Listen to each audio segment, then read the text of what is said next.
Assalamualaikum warahmatullahi wabarakatuh. Perkenalkan, nama saya Nafizatul Qalbi dengan NIM 19033046 dari Prodi Pendidikan Fisika. Baiklah, pada tugas administrasi dan supervisi pendidikan, pada tugas pertama kali ini saya akan menjelaskan mengenai ada beberapa poin, yaitu yang pertama, kedudukan administrasi dan supervisi dalam penyelenggaraan pendidikan. Yang kedua yaitu ada konsep profesi.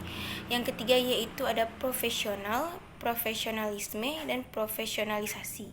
Dan yang terakhir yaitu ada guru sebagai profesi. Baiklah, kita masuki pada poin pertama, yaitu kedudukan administrasi dan supervisi dalam penyelenggaraan pendidikan.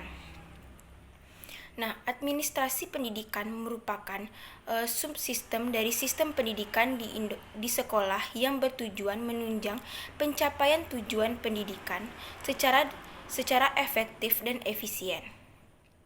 Komponen utama dalam sistem pendidikan yang memegang peranan penting dalam pencapaian tujuan pendidikan adalah guru. Oleh karena itu, guru mempunyai peranan penting dalam administrasi pendidikan, terutama dalam melaksanakan fungsi-fungsi pokok administrasi. Nah, dalam PP 38 tahun 1992, pasal 20 dikatakan bahwa tenaga pendidik yang ditugaskan untuk menjadi pengelola satuan pendidikan dan pengawasan pada jenjang pendidikan dasar adalah dari kalangan guru. Oleh karena itu, pengembangan karir guru berkaitan dengan bidang administrasi pendidikan. Nah, berdasarkan hal tersebut, calon-calon guru yang akan bertugas sebagai pengajar harus memperoleh latar belakang, pengetahuan dan keterampilan dalam administrasi pendidikan. Nah, selanjutnya yaitu ada tujuan administrasi pendidikan. Nah, tujuannya itu ada beberapa ahli yang mengatakan, salah satunya yaitu Saiful Sagala tahun 2009 mengatakan, yaitu dengan menyediakan dasar konseptual, dengan mendefinisikan administrasi, dengan mengimplementasikannya dalam kegiatan pendidik, atau untuk membentuk pemahaman dan memiliki keterampilan dalam bidang administrasi pendidikan. Nah, itu menurut Saiful Sagala. Kalau menurut para ahli lainnya, yaitu ada dari Bapak Daryanto tahun 2011 mengatakan bahwa agar semua kegiatan itu mendukung tercapainya tujuan pendidikan, atau dengan kata lain, administrasi digunakan di dalam dunia pendidikan adalah agar tujuan pendidikan tercapai.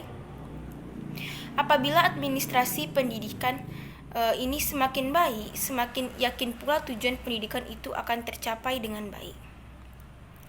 Nah, itu dari poin pertama. Lalu ada juga administrasi dan supervisi pendidikan. Pada dasarnya merupakan administrasi dalam mengelola, mengatur, dan mengalokasikan sumber daya yang terdapat dalam dunia pendidikan. Fungsi administrasi pendidikan merupakan alat untuk menyatukan dan menyelaraskan peranan seluruh sumber daya yang dimiliki guna tercapainya tujuan pendidikan. Nah, selanjutnya yaitu kita masuki pada poin kedua, yaitu penjelasan mengenai konsep profesi. Nah, istilah profesi merujuk pada suatu pekerjaan atau jabatan yang menuntut keahlian, tanggung jawab, dan kesetiaan terhadap pekerjaan tersebut.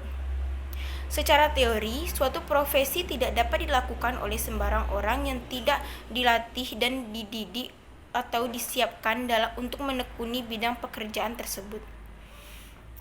Suatu profesi erat kaitannya dengan jabatan atau pekerjaan. Dalam pengertian profesi tersirat adanya seluruh keharusan kompetensi agar profesi itu berfungsi dengan sebaik-baiknya. Kompetensi sangat diperlukan untuk melaksanakan fungsi profesi. Nah, itu beberapa pengertian dari konsep profesi. Selanjutnya itu ada jenis-jenis bidang profesi itu terbagi menjadi dua bagian, yaitu meliputi yang pertama ada profesi khusus. Profesi khusus para profesional dalam melaksanakan profesi secara khusus untuk mendapatkan nafkah atau penghasilan tertentu sebagai tujuan pokoknya.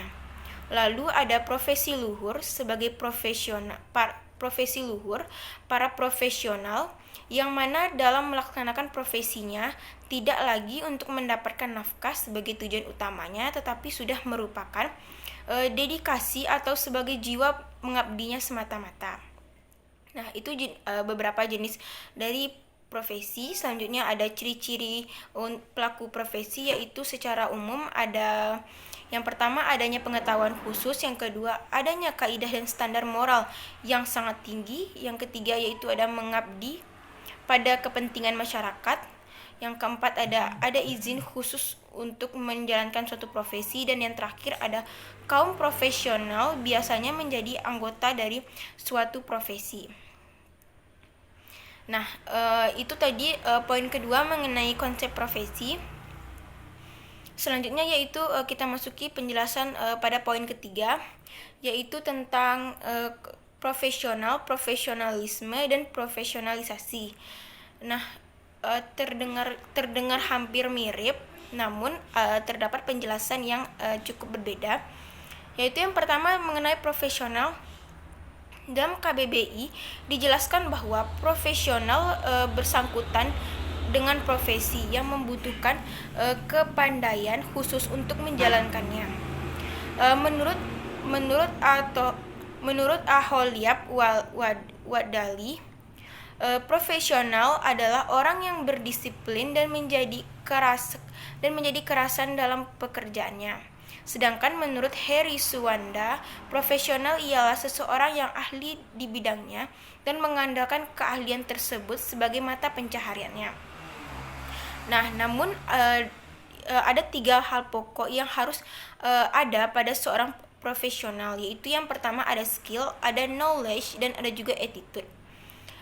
Lalu yang kedua ada profesionalisme. Nah, kalau profesionalisme ini, kalau pengertiannya ada beberapa dari para ahli, yaitu menurut Oni S. Prijono, itu profesionalisme adalah kemampuan untuk memasuki ajang kompetisi sebagai antisipasi menghadapi globalisasi. Sedangkan menurut Aholiab Watoli, profesionalisme adalah berarti sikap seorang profesional atau profit. Sedangkan menurut Corton dan Alfonso, profesionalisme adalah kecocokan antara kemampuan yang dimiliki oleh birokrasi dengan kebutuhan tugas. Nah, itu tadi pengertian mengenai profesionalisme. Itu lalu juga terdapat ciri-ciri pada profesionalisme. Seperti yang pertama ada keinginan untuk selalu menampilkan perilaku yang dijadikan sebagai rujukan yang baik. Yang kedua ada berusaha meningkatkan dan memelihara perilaku profesionalnya.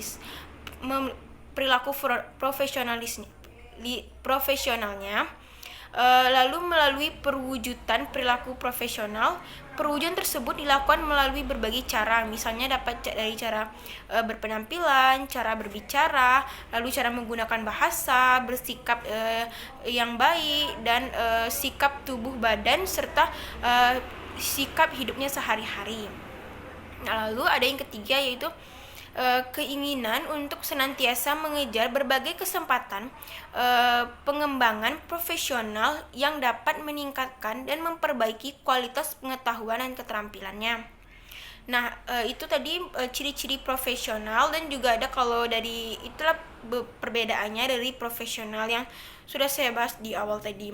Salah satunya adalah kalau profesional itu kan ada skill, ada knowledge, dan attitude. Nah, jadi jika ada satu hal yang tidak ada di dalam hal pokok-pokok tersebut, maka seseorang tersebut tidak dapat dikatakan sebagai seorang profesional. Selanjutnya yaitu ada profesionalisasi. Nah, menurut Dedi Supriyadit pada tahun 1998, profesionalisasi adalah pendidikan prajabatan dan atau dalam jabatan. Proses pendidikan dan latihan ini biasanya lama dan intensif. Sedangkan menurut Eric Hoyle pada tahun 1980, konsep profesionalisasi mencakup dua dimensi, yaitu yang pertama ada peningkatan status dan peningkatan pelatihan. Nah, sehingga dapat disimpulkan bahwa profesionalisasi adalah proses peningkatan status dan peningkatan pelatihan secara intensif serta membutuhkan waktu yang cukup lama. Nah, itu penjelasan mengenai profesionalisasi. Selanjutnya yaitu ada yang terakhir, poin terakhir yaitu guru sebagai profesi. Nah, pada guru sebagai profesi ini ada menurut beberapa ahli, salah satunya yaitu menurut UNO pada tahun 2008 dia menyatakan bahwa guru merupakan suatu profesi yang berarti suatu jabatan yang memerlukan keahlian khusus sebagai guru dan tidak dapat dilakukan oleh sembarang orang di luar bidang kependidikan. Profesi guru adalah jabatan profesi yang memiliki tugas pokok dalam proses pembelajaran. Uraian tugas pokok tersebut mencakup keseluruhan unsur proses pendidikan dan peserta didik. Nah, itu tadi menurut pendapat para ahli. Selanjutnya yaitu ada menurut Undang-Undang Nomor 20 Tahun 2003 Pasal 39 ayat 2 menyatakan bahwa kemauan untuk memperbaiki mutu pendidikan menuntut guru dijadikan sebagai tenaga profesional. Itu menurut undang-undang. Nah, lalu juga ada menurut pasal 1 Undang-Undang Nomor 14 Tahun 2005 menyatakan bahwa tentang guru dan dosen dijelaskan bahwa guru adalah pendidik profesional dengan tugas utama mendidik, mengajar, membimbing, mengarahkan, melatih, menilai, dan mengevaluasi peserta didik pada pendidikan anak usia dini dan jalur pendidikan formal, pendidikan dasar, dan pendidikan menengah. Guru sebagai figur sentral dalam pendidikan haruslah dapat diteladani akhlaknya di samping kemampuan keilmuannya dan akademisnya. Selain itu, guru haruslah mempunyai tanggung jawab dan keagamaan untuk mendidik anak didiknya menjadi orang yang berilmu dan berakhlak. Nah, itulah tadi penjelasan mengenai beberapa poin yang bisa saya jelaskan, yaitu yang pertama ada kedudukan administrasi dan supervisi dalam penyelenggaraan pendidikan, yang kedua ada konsep profesi, yang ketiga itu ada profesionalisasi dan profesionalisme, dan yang keempat itu ada guru sebagai profesi. Nah, itulah tadi penjelasan yang bisa saya paparkan. Semoga dapat dimengerti. Untuk itu saya ucapkan terima kasih banyak dan mohon maaf atas kesalahan dalam pengucapan atau tidak jelasnya dalam saya menjelaskan. Saya mohon maaf yang sebesar-besarnya. Terima kasih. Wassalamualaikum warahmatullahi wabarakatuh.